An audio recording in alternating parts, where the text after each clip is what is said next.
Posielanie mailov. Mail sa dá napísať dvoma spôsobmi. Prvý, klikneme na tlačítko Nový a potom na tlačítko E-mail. Otvorí sa nám okno na napísanie mailu. Takže to bol spôsob na 2 kliknutia. Druhý spôsob je kliknutím pravého tlačítka na ikonku Pošta. S tlačením pravého tlačítka myši sa otvorí tá istá možnosť, to isté okienko na napísanie mailu.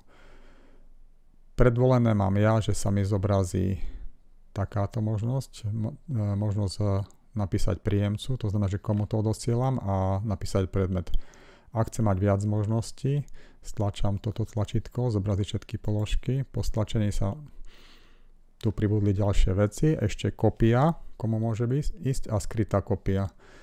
Skrytá kopia je taká, kde ostatní príjemcovia neuvidia adresy druhých príjemcov.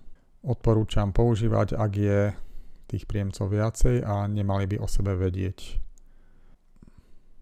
Teraz idem posielať iba na jedného príjemcu, takže si to zbalím.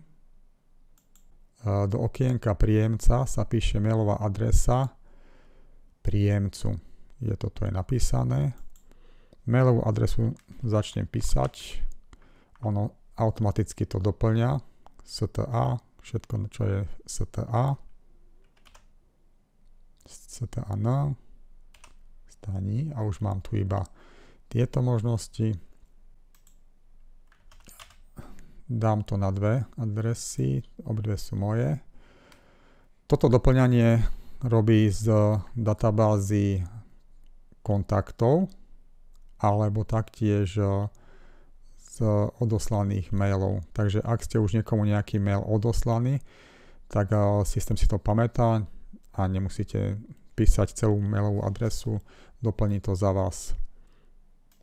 Predmet vypíšem príloha. Preto to píšem príloha, lebo ideme si vyskúšať poslať mail aj s prílohou. Ak by som chcel písať iba text, tak tu napíšem nejaký text, dám odoslať a je to vybavené. To je celé poslanie mailu. Teraz si však aj priložím prílohu. Najskôr štandardnú prílohu, to je táto možnosť. Vyberám súbory.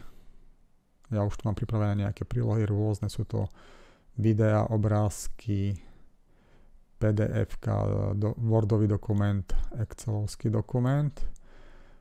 Idem teraz testovať možnosť veľkosti prílohy. Takže ja si vyberám iba taký nejaký stred z týchto, čo tu mám, 40 MB. Príloha sa nahráva. 40,6 MB, čo je 4-krát viac, ako majú štandardné mailové schránky. Dám to odoslať. Teraz záleží od toho, či príjemca, dal som to na Gmail a na svoju druhú súkromnú schránku, je schopný prijať takú veľkú prílohu. Píše, že správa bola odoslaná. Pozriem sa do odoslaných. Je to tu. Veľkosť 55,7 MB, čo je veľmi veľa na prílohu. A prišiel mi nejaký mail, takže niečo sa nepodarilo. Pozrieme sa. Adresa stanislav.gmail.com. Je to veľmi veľká príloha. Gmail to neprijal, ale pozerám, že ten druhý mail, čo mám, tak to prijal. Ideme si to overiť, stanu ASTO, áno, mám to tu. Takže tento, čo mám na domene ASTO, tak 40 MB prijal, Gmail neprijal.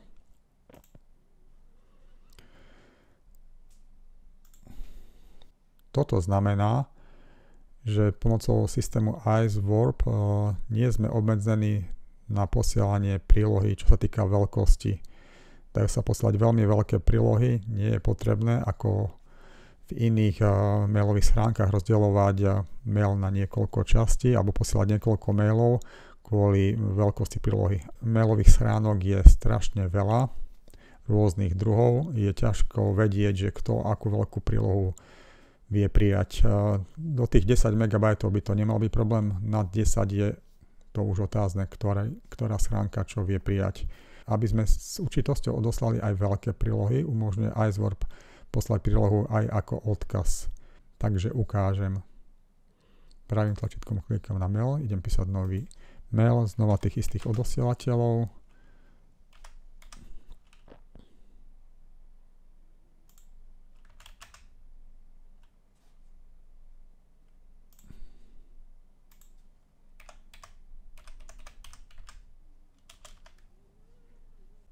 No a tu dole je možnosť štandardná príloha, to už som posielal.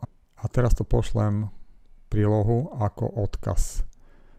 Zmenila sa aj farba odosielania.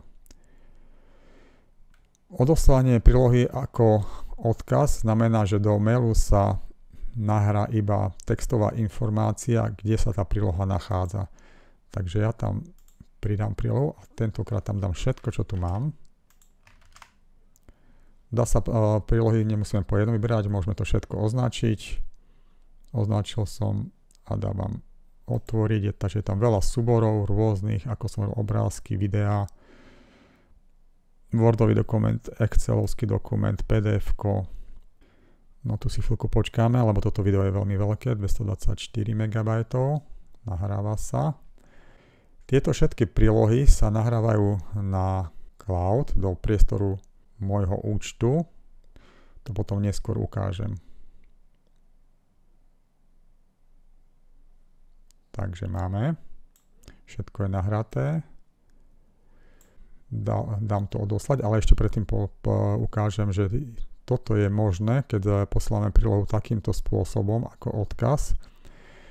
Nastaviť tam aj ochranu heslom. To znamená, že dáme, keď to spravím, aby som toto tu dal.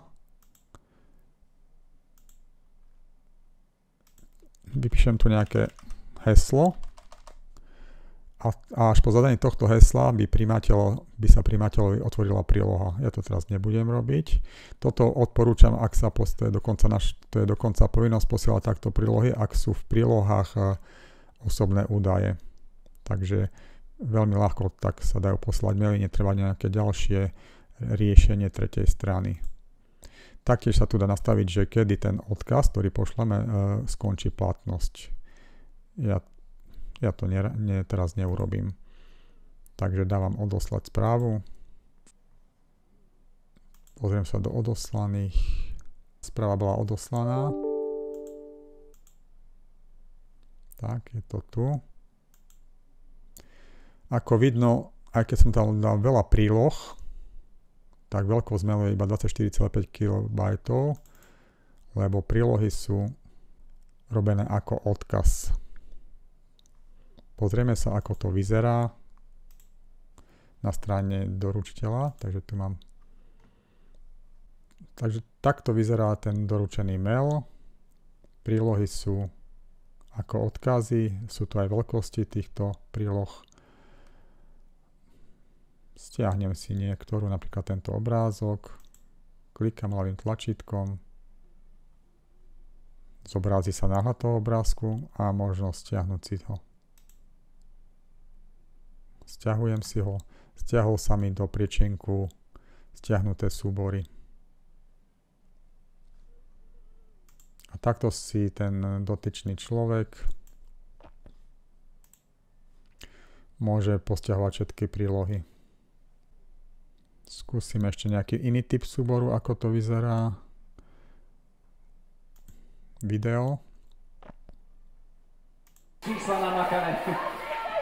Takže je tu aj náhľad. Môžem si ho stiahnuť. Je tu.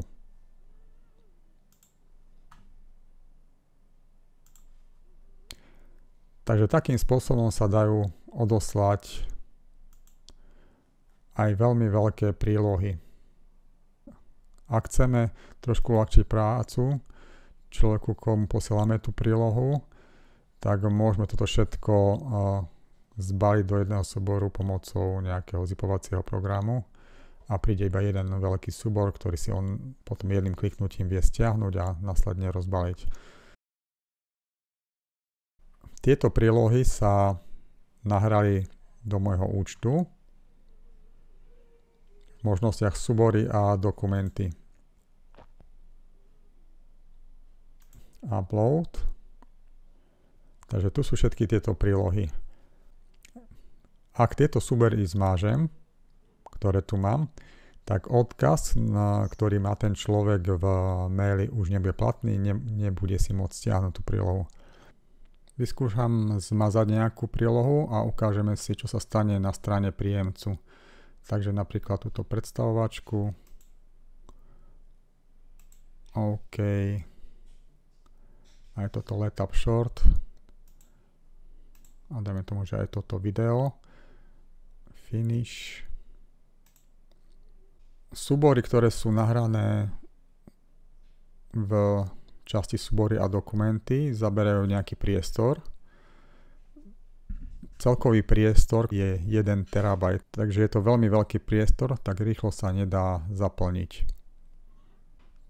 Ukážka, ako to teraz vyzerá, keď som odstránil ten odkaz, takže vraciam sa do mailu a viem, že som zmazal videá, takže tento napríklad finish klikám a je tu iba odkaz, že niečo sa pokazilo, dokument bol zmazaný alebo nemôže byť obnovený.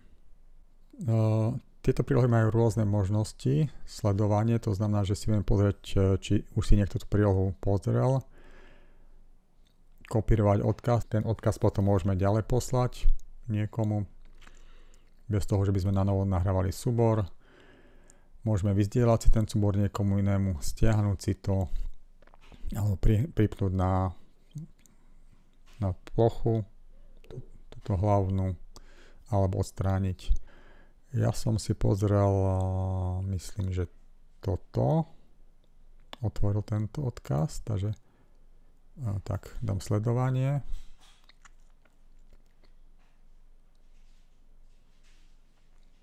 Neviem, či vlastne to bolo toto, finish.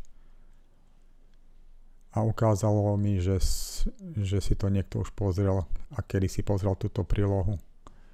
Ak si dám tento obrázok, ktorý viem, že som si nepozeral, tento odkaz ešte nikto nenavštívil. Takže sú aj také možnosti, že vieme si pozrieť, či si niekto tú našu prílohu pozrel a v akom čase a aj približné miesto.